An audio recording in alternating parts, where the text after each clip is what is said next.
Welcome to Henry KNG TV.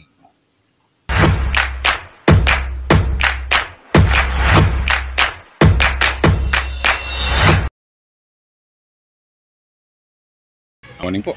Ngayon po ayan, magluluto po tayo ng tamban. Bumili po ako kanina ng isda na tamban, isang tamban. Bumili po ako ng 1 kilo. Tapos po ayan, nagdala lang po ako ng 3 piraso dito sa school. Iiho ko po siya dito. Gagamitin ko naman po itong aking mahiwagang ihawan, bilog. Tapos po bumili rin po ako ng saging. Bumili po ako ng ilang pirasong saging. 2, 4, 7 pirasong saging po bumili po ako. At saka siyempre po uling. Kaya po bumili ko ng uling ngayon.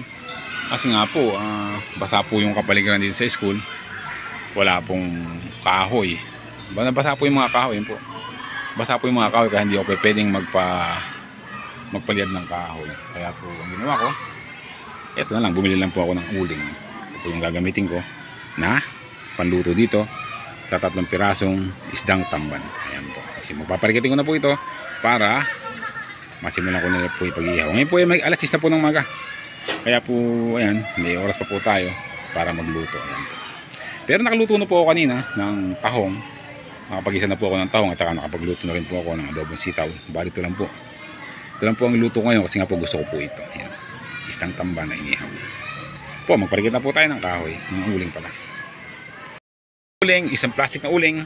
Siguro po, kasya na yan kasi nga po, 3 pirasong isda lang po yung aking iihawin. Ayan po, sisindi ako na po siya.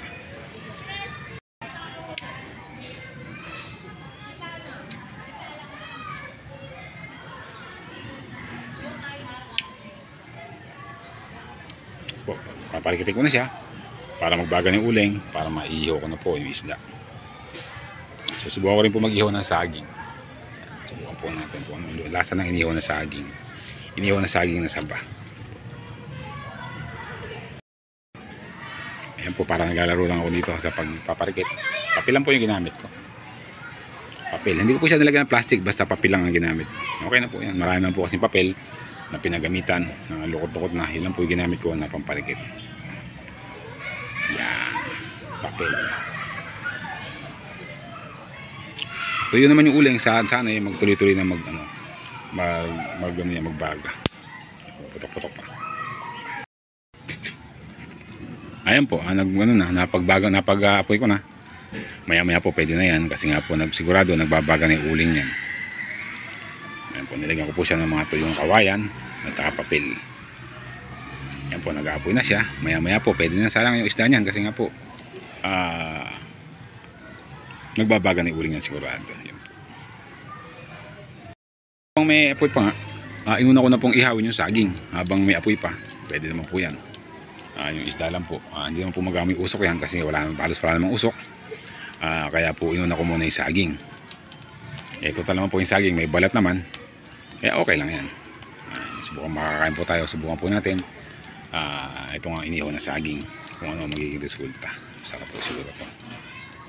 Kaya sa ilaga o iprito, o yan na lang, inihaw ko na lang. Inihaw na saging. Inihaw na saging na saba. Ayan po, binilin ko na yung saging. Ayan, maganda naman itsura. Nabili ko na siya. Ito po kasi malambot na rin po ito. Malapit na rin po mahinog yan, kaya madali lang po maluto. O, ibig sabihin, baka hinog na rin yan. Kaya mabilis lang po siyang maluto. Ayan po. Inihaw na saging. Inihaw na saging na saba. Ayan, luto na yung saging. Kasi po yung balat, kaya ibig sabihin yan, luto na. Kaya po, hangin ko na yan. At susunod ko na po itong isda. Susunod na po yung isda para sigurado na tayo. Ayan po. Hangoy na yung saging na yan. Ayan po, nilapit ko na yung isda sa may baga para mabilis. Anong oras na ba? Tanghali na rin no? Ayan, may na pong alas 10. Pero okay lang po yan. Saglit na pumaluto yan kasi nga po mabilis na pumaluto itong tamban. Yan. Ito yung taba nyo. Taba. Tatanggalin na kita. Ihaw kita dyan. Pampabango yan. Mabango yan eh. Bali yan sa bahay ko po siya nilinis. Taka nilagyan ko ng asin. Yan na. Ito. Ayan po, nabiling ko na yung kabila. Bila naman. Mabilis lang po ito. Ano oras na ba? 11. Yan, 11 na yata. 11 na po. Saktong-sakto lang yan. Ilang minuto pa luto na. O de, grade 2.